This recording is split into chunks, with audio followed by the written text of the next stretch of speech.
రామ చక్కని సీతకి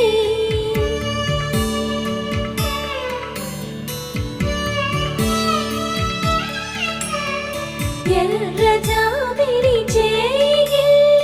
రాముడేడని అడుగుతుంటే